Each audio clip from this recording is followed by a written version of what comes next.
Good morning, everyone, and welcome to the premiere of the All CT Reads 2024 title announcement. Thank you all for being here. We're so excited to share these 12 titles with you, and we can't wait to start reading. So what's All CT Reads? It's an initiative of the Connecticut State Library Division of Library Development and partners with the Connecticut Library Consortia, or CLC, and the Connecticut Association of School Librarians, also known as CASTLE. All CT Reads is a year-long initiative to promote lifelong reading, learning, and connection. 3 great committees of librarians have selected these titles for you on committees facilitated by myself, Kim Poe, the Children and Young Adult Consultant with the Connecticut State Library, Amanda Stern from CLC, and Ashley Sklar, the Adult Services and Community Engagement Consultant, also with DLD. So before I get to the titles, I want to remind you that we have tried to give you a bit of a leg up by locating discussion questions, teachers' guides, videos, podcasts, and other support material and putting it all together on one website. We just wanted to make things a little bit easier for everybody. And of course, none of this would be possible without a generous grant from the EBSCO Information Services to the Connecticut Heritage Foundation. So now, what we've all been waiting for, our titles. We're going to start with our 3 adult shortlist titles. So the first title is The Trees by Percival Everett. Percival Everett's The Trees is a page-turner that opens with a series of brutal murders in the rural town of Money, Mississippi. When a pair of detectives from the Mississippi Bureau of Investigation arrive, they meet expected resistance from the local sheriff, his deputy, the coroner, and a string of racist white townfolk. The murders present a puzzle, for at each crime scene there is a second dead body, that of a man who resembles Emmett Till. The detectives suspect that these are killings of retribution, but soon discover that eerily similar murders are taking place all over the country. Something truly strange is afoot. As the bodies pile up, the MBI detectives seek answers from a local root doctor who's been documenting every lynching in the country for years. He's uncovered a history that refuses to be buried. In this bold, provocative book, Everett takes direct aim at racism and police violence and does so in a fast-paced style that ensures the readers can't look away. The Trees is an enormously powerful novel of lasting importance from an author with his finger on American pulse. Our second title is Trust by Hernan Diaz. Even through the roar and effervescence of the 1920s, everyone in New York has heard of Benjamin and Helen Rask. He is a legendary Wall Street tycoon, and she is the daughter of eccentric aristocrats. Together, they have risen to the very top of a world of seemingly endless wealth. All as a decade of excess and speculation draws to an end. But at what cost have they acquired their immense fortune? This is the mystery at the center of Bonds, a successful 1937 novel that all of New York seems to have read. Yet there's another version of this tale of privilege and deceit. Hernan Diaz's Trust elegantly puts these competing narratives into conversation with one another, and in tension with the perspective of one woman bent on disentangling fact from fiction. The result is a novel that spans over a century and becomes more exhilarating with each new revelation. At once an immersive story and a brilliant literary puzzle, Trust engages the reader in a quest for the truth while confronting the deceptions that often live at the heart of personal relationships, the reality warping force of capital, and the ease at which power can manipulate facts. So our third and final shortlist title is Yellowface by R.F. Kuang. Authors June Hayward and Athena Liu were supposed to be twin rising stars. Same year at Yale, same debut year in publishing, but Athena's a cross-gender literary darling, and June didn't even get a paperback release. Nobody wants stories about basic white girls, June thinks. So when June witnesses Athena's death in a freak accident, She acts on impulse. She steals Athena's just-finished masterpiece, an experimental novel about the unsung contributions of Chinese laborers to the British and French war efforts during World War I. So what if June edits Athena's novel and sends it to her agent as her own work? So what if she lets her new publisher rebrand her as Juniper Song, complete with an ambiguously ethnic author photo? Does this piece of history deserve to be told, whoever the teller? That's what June claims, and the New York Times bestseller list seems to agree. But June can't get away from Athena's shadow, and emerging evidence threatens to bring June's stolen success down around her. As June races to protect her secret, she discovers exactly how far she's willing to go to keep what she thinks she deserves. With its totally immersed first-person voice, Yellowface takes on questions of racism, diversity, and cultural appropriation, not only in the publishing industry, but the persistent erasure of Asian American voices and history by Western white society. R.F. Kuang's novel is timely, razor-sharp, and eminently readable. And our primary adult title is Don't Cry for Me by Daniel Black. A Black father makes amends with his gay son through letters written on his deathbed in this wise, penetrating novel of empathy and forgiveness for fans of Tanisha Coates, Robert Jones Jr., and Alicia Walker. As Jacob lies dying, he begins to write a letter to his only son, Isaac. They have not met or spoken in many years, and there are things that Isaac must know. Stories about his ancestral legacy in rural Arkansas that extends back to slavery. Secrets from Jacob's tumultuous relationship with Isaac's mother and the shame he carries from the dissolution of their family. Tragedies that inform Jacob's role as a father and his reaction to Isaac's being gay. But most of all, Jacob must share with Isaac that unspoken truths that reside in his heart. He must give voice to the trauma that Isaac has inherited, and he must create a space for the two to find peace. With piercing insight and profound empathy, acclaimed author Daniel Black illuminates the lived experiences of Black fathers and queer sons, offering an authentic and ultimately hopeful portrayal of reckoning and reconciliation. Spare as it is sweeping, poetic as it is compulsively readable, Don't Cry for Me is a monumental novel about one family grappling with love's hard edges and the unexpected places where hope and healing take flight. Now moving on to our teen selections. Our three shortlist titles are Fat Chance Charlie Vega by Crystal Maldonado. Charlie Vega is a lot of things. Smart, funny, artistic, ambitious, fat. Some people sometimes have a problem with the last one, especially her mom. Charlie wants a good relationship with her body, but it's hard, and her mom leaving a billion weight loss shakes on her dresser doesn't help. The world and everyone in it have ideas about what she should look like. Thinner, lighter, slimmer faced, straighter haired, be smaller, be whiter, be quieter. But there's one person who's always in Charlie's corner, her best friend, Amelia. Slim, popular, athletic, totally dope. So when Charlie starts a tentative relationship with cute classmate Brian, the first worthwhile guy to notice her, everything is perfect until she learns one thing. He asked Amelia out first.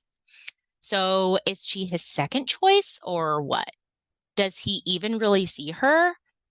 Because it's time people did. A sensitive, funny, and painfully honest coming-of-age story with a wry voice and tons of chisme. Fat Chance Charlie Vega tackles our relationship to our parents, our bodies, our culture, and ourselves. Our second shortlist teen title is In the Key of Us by Miriam J. Lockington. 13-year-old Andy feels stranded after the loss of her mother, the artist who swept color into Andy's black canvas.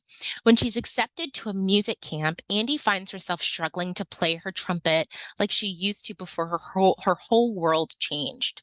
Meanwhile, Zora, a returning camper, is exhausted trying to please her parents who are determined to make her a flute prodigy, even though she's secretly a dancer at heart. At Harmony Music Camp, Zora and Andy are the only two Black girls in a sea of mostly white faces. In kayaks and creaky cabins, the two begin to connect, unraveling their loss, insecurity, and hopes for the future. As they stay struggling to figure out who they really are, they may just come to realize who they really need: each other. In the Key of Us is a lyrical ode to music camp, the rush of first love, and the power of one life-changing summer. Our third and final shortlist title for our teen list is A Face for Picasso by Ariel Henley. I am ugly. There's a mathematical equation to prove it. At only 8 months old, identical twin sisters Ariel and Zahn were diagnosed with Cruzen syndrome, a rare condition where the bones in the head fuse permanently. They were the first twins known to survive it. Growing up, Ariel and her sister endured numerous appearance-altering procedures. Surgeons would break the bones in their heads and faces to make room for their growing organs. While the physical aspects of their condition was painful, it was nothing compared to the emotional toll of navigating life with a facial disfigurement. Ariel explores beauty and identity in her young adult memoir about resilience, sisterhood, and the strength it takes to put your life and yourself back together time and time again. And our teen primary title is Promise Boys by Nick Brooks. The prestigious urban Promise Prep School might look pristine on the outside, but deadly secrets lurk within. When the principal ends up murdered on school premises and the cops come sniffing around, a trio of students, JB, Ramon, and Trey, emerge as the prime suspects. They had the means, they had the motive, and they may have had the murder weapon. But with all three maintaining their innocence, they must band together to track down the real killer before they are arrested. Or is the true culprit hiding among them? Find out who killed Principal Moore in Nick Brooks' murder mystery Promise Boys for fans of The Hate U Give and One of Us is Lying. Now moving on to our kids selection. Our three shortlist kids titles are Shine On, Lose Valise by Rebecca Balcarcel, a beautiful coming-of-age story for fans of Front Desk and Mercy Suarez Changes Gears. This book celebrates identity, language, heritage, family, and the determination of following one's own inner light. Have you ever been best at something only to lose it? Luz Veliz is a soccer player, or rather, she's a soccer star. With her serious knee injury, it's unlikely she'll be back on the field anytime soon. But without soccer, who is she? Even her dad treats her differently now, like he doesn't know her, or worse, like he doesn't even like her. When Luz discovers she has a knack for coding, it feels like a lifeline to a better self. If she can just ace the May showcase, she'll not only skip a level in her coding course and impress Miss Freeman and intrigue brilliant Trevor, she'll have her parents cheering her on from the sidelines just the way she likes it. But someone is about to enter the Valise's life, and when Solana arrives, nothing will be the same ever again. Unforgettable characters, family drama, and dauntless determination illuminates Luz's journey as she summons her inner strength and learns to accept others and embrace the enduring connection of family. Through it all, Luz's light is a constant, a guide for others, a path forward through the dark, and an ineffable celebration of her own eternal self. Our next shortlist title for the kids list is Invisible by Cristina Diaz-Gonzalez and illustrated by Gabriela Rodriguez Epstein. Can 5 overlooked kids make one big difference? There's George, the brain, Sarah, the loner, Daria, the tough kid, Nico, the rich kid, and Miguel, the athlete. And they're stuck together when they're forced to compete in their school's community service hours.